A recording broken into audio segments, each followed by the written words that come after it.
Singapore is consistently called the most successful nation in Asia, with a GDP per capita of $85,000, world-class infrastructure, and almost zero corruption. But if you did not know, 6 out of 8 job categories in Singapore have seen no real wage growth for 21 years straight. And this happens because more than half of its entire workforce is made up of foreign workers who systematically suppress local wages. And what makes this even more shocking is that Singapore's fertility rate has collapsed to just 0.97, which is worse than Japan, while suicide cases rose 23% in a single decade. And what frustrates me the most is that now Trump's reshoring policy is pulling foreign investment away, while Vietnam and India are already moving in to replace Singapore's position. So, is the development model that the whole world has been copying actually working? Or are we all racing toward the same cliff from different starting points? We break down everything in this video, so stay with us until the end.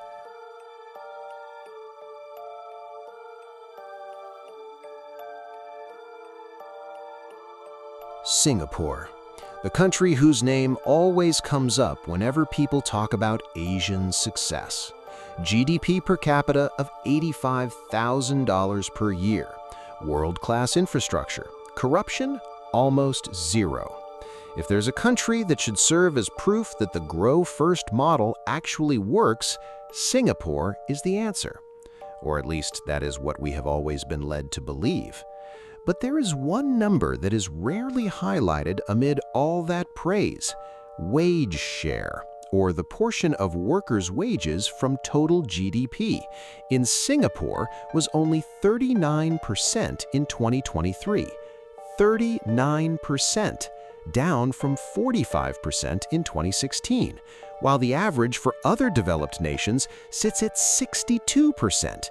That is a difference of 23 percentage points. That is not a small gap. That is a very deep divide. What does that mean? It means that from every 100 rupiah generated by Singapore's economy, only 39 rupiah goes into the pockets of its workers. The rest goes to companies, to investors, to capital owners, most of whom are not native Singaporeans. And what I cannot stop thinking about is that this is happening in the country with the highest GDP per capita in Asia. The country is extraordinarily wealthy, but its workers receive only that much. And it turns out this is not an accidental policy oversight. Lee Kuan Yew himself explicitly chose aggregate growth over equity, by design, planned from the very beginning. The logic was that high GDP attracts foreign investors, investors drive economic growth makes everyone happy. But what happened on the ground? 6 out of 8 job categories in Singapore have not experienced real wage increases over the last 21 years. 21 years! You work for more than 2 decades and your purchasing power goes absolutely nowhere.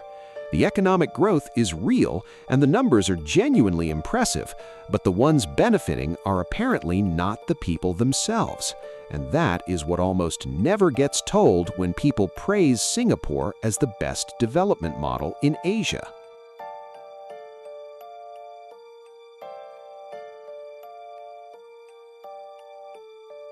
Now let us get to the number that I think is the most staggering fact about Singapore.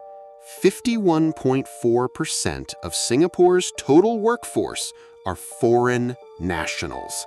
51%, more than half. Meaning if you walk around Singapore's business district and meet 10 people working there, more than 5 of them are not Singaporean citizens. And this is not because Singapore suddenly became an incredibly attractive magnet. It is because they were forced into it. The native Singaporean population is literally insufficient to fill the available job market. So the solution? Import people from outside at a massive scale. And the side effect goes directly to wages.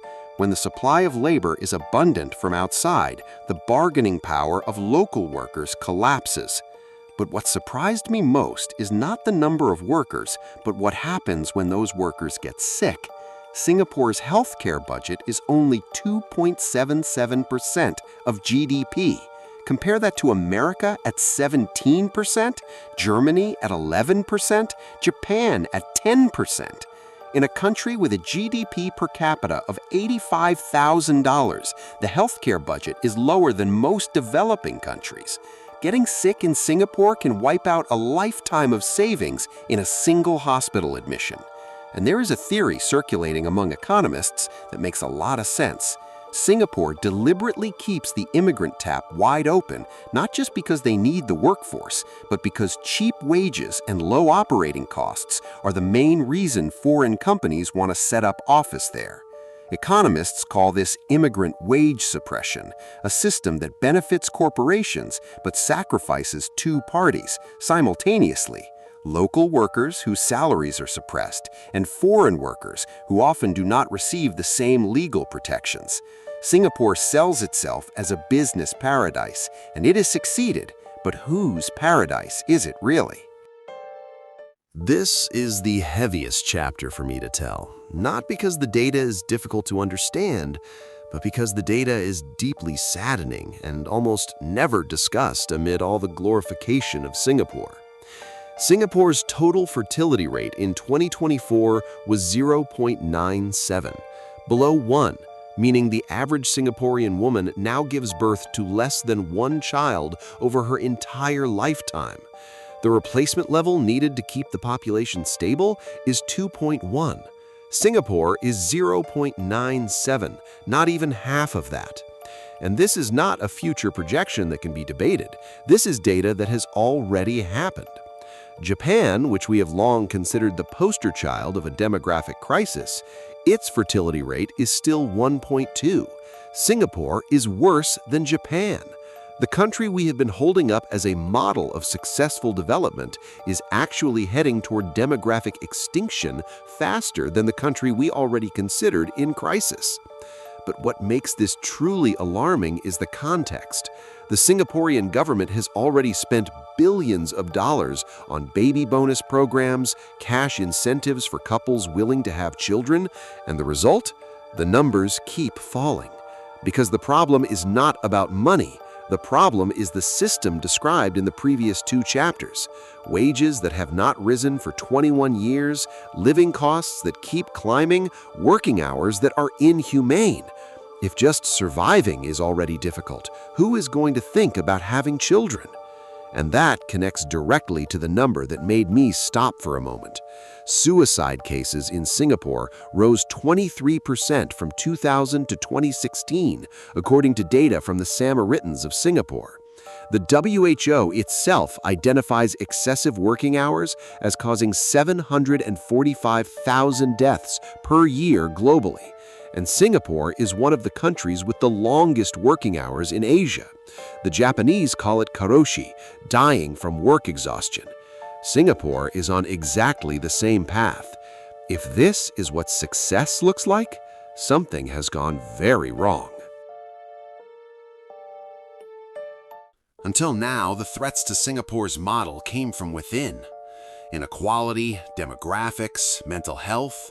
But now there is an external threat that I believe is equally dangerous, and this is what puts Singapore in an increasingly tight position from both directions simultaneously. Trump reshoring, America's policy to pull factories, headquarters, and investments that have long been based in Asia back to American soil.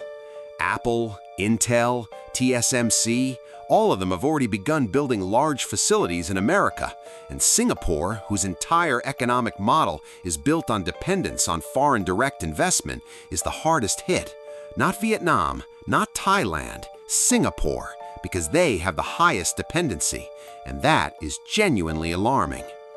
Not finished yet. At the same time, new competitors are rising from below with the same offerings, but at far lower cost.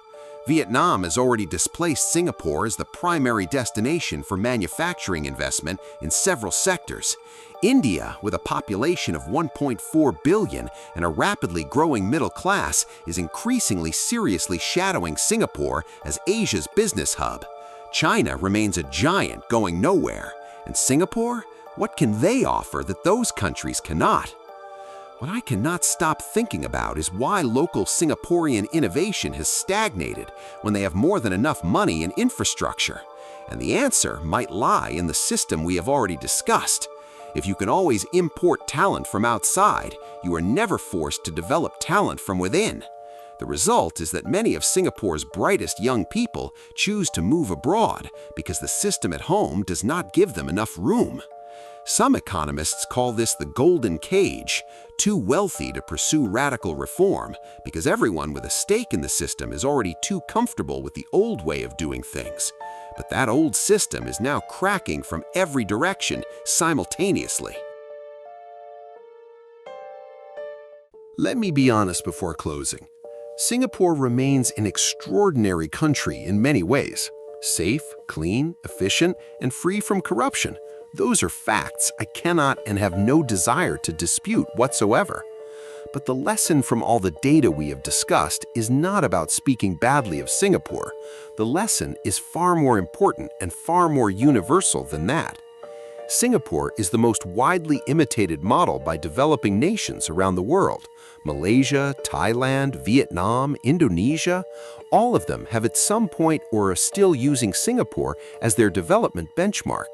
But if the model itself is cracking from within, wage share of 39%, fertility rate of 0.97, suicide rising 23%, foreign workforce at 51%, and now threatened by reshoring from outside, should we still say this is a model worth imitating without reservation? South Korea has already fallen into the same trap earlier. Fertility rate of 0.78, the highest suicide rate among developed nations, stagnant wages.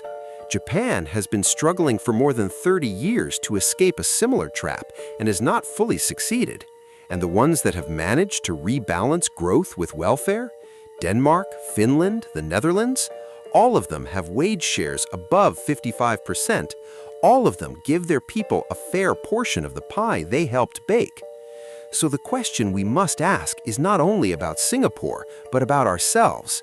Every time our leaders say they want to make our country like Singapore, what do they mean? The infrastructure, the education system, or the model that is proven capable of producing spectacular GDP numbers while quietly suppressing workers' wages and ignoring the mental health of its people? Because if even the wealthiest nation in Asia is quietly heading toward a crisis and we're still racing to copy its model, then perhaps we're all racing to the same cliff, just from different starting points. Think carefully about that. Think about what the right way out looks like for our country in this crisis. Think about how to make this country free from corruption. Think about how the government can stop burning public money on things that are not necessary. Think about how the country can earn money primarily from sources other than taxes. Think about it. Please, think about it. Look, even a clean country like Singapore has an enormous number of problems. Imagine what it is like for a country that is not as clean as that. That is all from me. If you have anything to add, please comment below. Do not forget to like, comment, and subscribe. Bye.